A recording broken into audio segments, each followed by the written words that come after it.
იქნებ პირველ რიგში დავაზუსტოთ დღეს დეკანოზის ძმა იყო მოსული საპატრიარქოსთან ის საუბრის ჩანაწერს ითხოვს ოჯახს რჩება შთაბეჭდილება რომ კი რაღაც შეიძლება იქ დამონტაჟებული იყოს ან ვიდეო ვერსიაც არსებობდეს თქვენ შეგიძლიათ თქვათ რომ ეს არის ერთადერთი ვერსია და ის სრულად იქნა გასაჯაროებული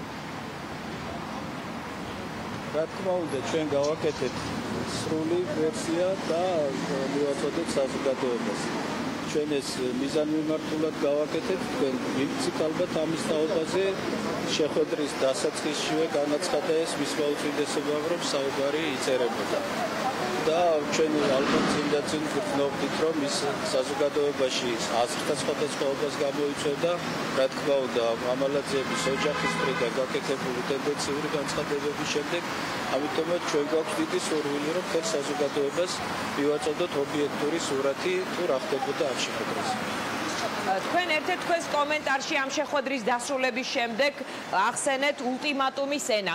თქვენ დაგჭათ შთაბეჭდილება რომ დეკანოზის ოჯახი ასეთი ენით საუბრობდა პატრიარქთან. დიახ, მე დღესაც არ ვკარგავ იმ განცდას რომ ისინი ასე საუბრობენ, გუშინდელი მათი გამონათქვამები რომ მოგვაწოდონ და ეს იყო ასეთი იმპერატიული ტონით მოთხოვნები გაკეთებული, ეს რა თქმა უნდა მიუღებელია. აი დღეს მოვიდნენ ისინი, ჩვენ დავიცავით სრულად წესი, მათ შემოიტანეს განაცხადი ჩანაწერის მიღების თაობაზე და ჩვენ დღის ბოლომდე დავაკმაყოფილებთ მათ პროცესს. ანუ იმ აუდიო ჩანაწერს, რომელიც საპატრიარქოს ვებგვერდზე განთავს და თქვენ ასევე მისცემთ ოჯახს. აუდიო ჩანაწერს და არც ერთ შემთხვევაში ვიდეო ჩანაწერს. მე მინდა კიდევ ერთხელ მოუწოდო თორნიკე მამალაძეს, რომ შეინარჩუნონ სახე და აკეთებენ საზოგადოების შეცდომაში შეყვანის შემცველ განცხადებას. ნუ ცდილობენ საზოგადოების შეცდომაში შეყვანის. არანაირი ვიდეო გადაღება იქ არ მიმდინარეობდა. თუ თუნდაც ერთი ადამიანი დაადასტურებს იმას, რომ იქ ვიდეო გადაღება მიმდინარეობდა, რა თქმა უნდა, მე ჩემს სიტყვებს უკან წავიდებ, მაგრამ ასეთი არაფერი არ ხდებოდა და კიდევ ერთხელ მინდა მოუწოდო მათ, რომ შეინარჩუნონ სახე და ნუ შეიყვანեն საზოგადოებას შეცდომაში. მიქაელ, შეგიძლიათ გითხრათ, რამდენად ჰქონდათ მათ საუბრის საშუალება, იმიტომ რომ ეს ჩანაწერი მე მიტოვებ შთაბეჭდილებას, რომ მათ ჰქონდათ საუბრის საშუალება, თუმცა დეკანოზის ძმა ამბობს, რომ აუდიოში არ ჩანსო ხელით როგორ ეხებოდნენ მაგალითად მხარზე და აჩერებდნენ დრო და დრო საუბრის დროსო.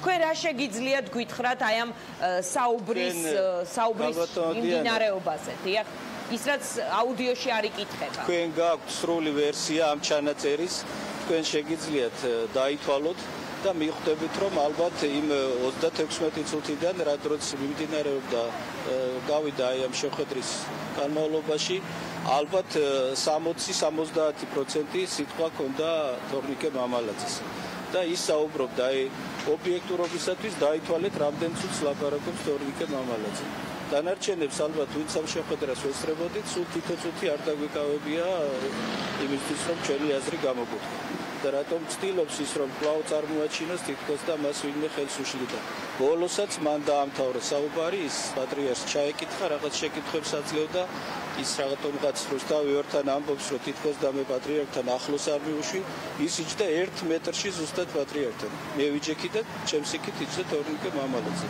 ჩემგან მარჯვნივ მისი უწმიდესობა რა იყო ახლოს მისასვლელი ვხვდებოდი მე უნდა ამდგარიყავი სკამი გამომეწია და თორნიკე მამალაძე მიმეშვა მის უწმიდესობასთან თუ მანამდე მან მთელი საუბარი ამ რეჟიმში გააგრძელა ბოლოს რატო ითხოვდა უწმიდესთან ახლოს მისვლას რა იყო ხურში უნდა ეჩორჩოდა რამე ამიტომაც მე მინდა ვთხოვოთ კიდევ ერთხელ რომ მოეშვან აი ამ განცხადებების გაკეთებას ჩვენ არა ვართ დაინტერესებული იმაში და ჩვენი თვითმიზანი არ არის რომ მამა გიორგი საპრობილეში იყოს ეს იმ რეალობა მოიტანა რა რეალობაშიაც მან საკუთარი თავი შეიყვანა ამიტომ ჩვენ დაველოდოთ უნდა გამოძიების დასრულებას და ვნახოთ რა შედეგი დაიდება გამოძიების მიერ მამა მიქაელ ბოლო კითხვა მაქვს ასეთი საზოგადოების რაღაც ნაწილს ჯგუფს ან შეიძლება ინდივიდუალურად თუ აქვთ შეკითხვები, მაგალითად, რატომ თავდებით არ ათავისუფლებენ დეკანოს ან რატომ არ ხვდება მას პატრიარქი, ისინი ფიქრობენ, ასეთი რამ მომისმენია, რომ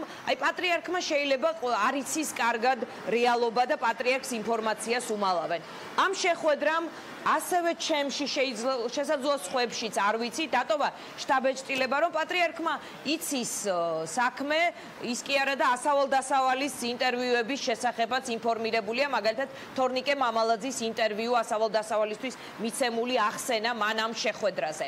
ესე იგი, ეს რას ნიშნავს, რომ პატრიარქმა იცის ყველაფერი და რახან არც თავდებობაში ერევა, არც შეხვედრის სურვილი აქვს და ასე შემდეგ, ეს ნიშნავს, რომ საპატრიარქო ამ შემთხვევაში ამ კონკრეტულ საქმეში არის ნეიტრალური და არ აინტერესებს ან არ ერევა, აი როგორ შეიძლება ჩვენ აღვიქვათ პატრიარქის და საპატრიარქოს პოზიცია.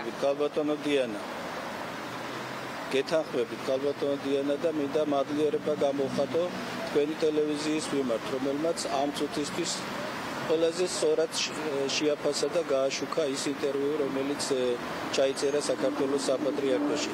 ჩვენ უნდა შევეცადოთ და ყველაფერი გავაკეთოთ იმისათვის, რომ ობიექტურობა არ დავკარგოთ. პატრიარქს ძალიან კარგად აქვს წარმოდგენილი სურათი, მან კარგად იცის საქმის არსი, გუშინაც საუბრობდი ამის თაობაზე. არ მგონია, რომ მამალაძეების ოჯახს უნდა დარჩენოდათ წარმოდგენა და შტაბ-ეჭდილება, რომ პატრიარქმა რამე არ იცის, მან იცის იმდენი საქმის შესახებ, რაც ჩვენ შევუდგეთ პროკურატურიდან და იმ ჩანაწერებიდან. და თუ არაფერს არ აკეთებს უფრო მეც ვიდრე ახლა, ეს ნიშნავს, რომ მას არაფრის გაკეთება არ სურს უფრო მეტის ვიდრე ახლა. პატრიარქი თუ მიაქციეთ ყურადღება, პატრიარქი ხაზგასმით ამბობს, რომ ასეთი მცდელობები საპატრიარქოს მხრიდან აღიქმება როგორც ჩარევად. და ეს არის პროკურატურის საქმე და სასამართლოს საქმე. ჩვენ ვერაფერად ვერ მოვახდეთ მათ ზეწოლას და ზემოქმედებას, როგორც არ უნდა მოვინდომოთ. ეს არის სახელმწიფო, სადაც სამართლებრივად უნდა გადაწყვეტეს ეს საკითხი. გასაგებია. მიკერძოებულობა არ შეიძლება. ამას კიდევ ერთხელ ვამბობ და ხაზგასმით ვაფიქსირებ ჩვენს პოზიციას. დაველოდოთ უნდა გამოძიებას და ვთხოვობ და მამალაძის ოჯახის წევრებს. მიუხედავად იმისა, რომ მათ ოჯახს ძალიან დიდი განსაცდელი აქვს, ჩვენ არაფერი ბრალი არ მიგვიწვდის იმაში, რომ მამალაძე დღეს საპრობილეში იმყოფება. მან უნდა გამონახოს რესურსი საკუთარ თავში, თუ აქვს მას ასეთი რესურსი და მან უნდა დაამტკიცოს თავისი ის, რომ ის ამაში ბრალეული არ არის. აი ეს არის და ეს. გასაგებია, სასამართლო პროცესი ექნება მაღალი საჯარო, ვთქვათ, ყურადღება, მაგრამ ის დახურულია მედიისთვის და ყველასთვის, ვისაც უფრო მეტი აინტერესებს ამ პროცესის შესახებ. ძალიან დიდი მადლობა მამა მიქაელ ბოტკოვს. ესეც არა ჩვენი გადასაწყვეტი, ქალბატონო დიანა, ჩვენ არ წყვეტთ ამას სამწუხაროდ, ამას ასეთ გადაწყვეტილებებს იღებს სასამართლო და პროკურატურა. ძალიან დიდი მადლობა მამა მიქაელ ბოტკოვს, რომელიც გვერდთვებოდა საპატრიარქოდან პირდაპირ ეთერში. კიდევ ერთხელ მინდა მადლიერება გამოვხატო თქვენი ტელევიზიის მიმართ, რომ ჯერჯერობით ამ წუთისთვის ერთადერთი სრული ვერსიის ნაწილი ვნახეთ თქვენს გადაცემაში და ამისთვისვე მადლობას გიხდით. დიდი მადლობა, ჩვენ ვაჩვენეთ, ვფიქრობთ, რომ ეს საზოგადოებისთვის საინტერესო იყო, ასევე TV პირველის ახალ ამბებში იყო, ასევე ვრცლად მოთხრობილი ამ შეხვედრის დეტალები და ბატონ ლევანთან მაქვს ბოლო შეკითხვა. ბატონ ლევან, მართალია საპატრიარქოს კომპლიმენტი დავიმსახურეთ იმის გამო, რომ მე კი მამა მიქაელ ბოტკოველთან საუბარშიც დავადასტურე, ჩემი პირადი შტაბ-ეჭდილება, რომ პატრიარქი ინფორმირებული პირის შტაბ-ეჭდილებას ტოვებს. მინდა კიდევ ერთხელ ჩაგეკითხოთ, რომ არ გამოვიდე რაღაც სუბიექტური, თქვენც ხომ იგივე შტაბ-ეჭდილება დაგჭათ, კიდევ ერთხელ კითხავთ და დაგემშვიდობებით. დიახ, ნამდვილად ასეთი შტაბ-ეჭდილება დამრჩა და მეც დავეთანხმები მამა მიქაელ ბოტკოველს, რომ აი თორნიკე მამალაძის პოზიცია არ არის გამართლებული. ჯერ ერთი ის ამბობს, რომ მე ასეთ მოითხოვს ორიგინალს და ამბობს, რომ არ მომისმენიაო და რატო არ მოისმინა? მოისმინოს და ადამიანი, რომელიც თვითონ ესწრებოდა და თვითონ იღებდა მონაწილეობას ამ საუბარში, ადვილად შეუძლია, რომ თვითონ გადაწყვეტოს, იყო ეს თქვათ ამოჭრილი და დამონტაჟებული თუ არა. ეს რასაკვირველი არასერიოზული პოზიციაა და ყველანაირად ჩემი აზრით პატრიარქი და საპატრიარქოს პოზიცია ამ შემთხვევაში არის სწორი და გამართლებული და ჩვენ ყველანი უნდა დაველოდოთ ალბათ დიდი მადლობა სასამართლოს. დიდი მადლობა ლევან აბაშიძეს თეოლოგს რეკლამის შემდეგ გიორგი ტიგინაშვილი თეოლოგი იქნება ჩვენი სტუმარი და ჩვენ ამ საუბარს მასთანაც შევაფასებ და კიდევ ერთხელ მაყურებელს ვეტყვი რომ საღამოს ინგა გრიგოლიას რეაქციაში თქვენ უფრო მეც და ყველა მხარის მონაწილეობით მოისმენთ აი ამ ისტორიის შესახებ რომელსაც ქვია დეკანოზის საქმე და მედიაში მას ეგრეთ წოდებულ ციანიდის საქმედ ასახელებენ. რეკლამის შემდეგ დავბრუნდებით პირდაპირ ეთერში.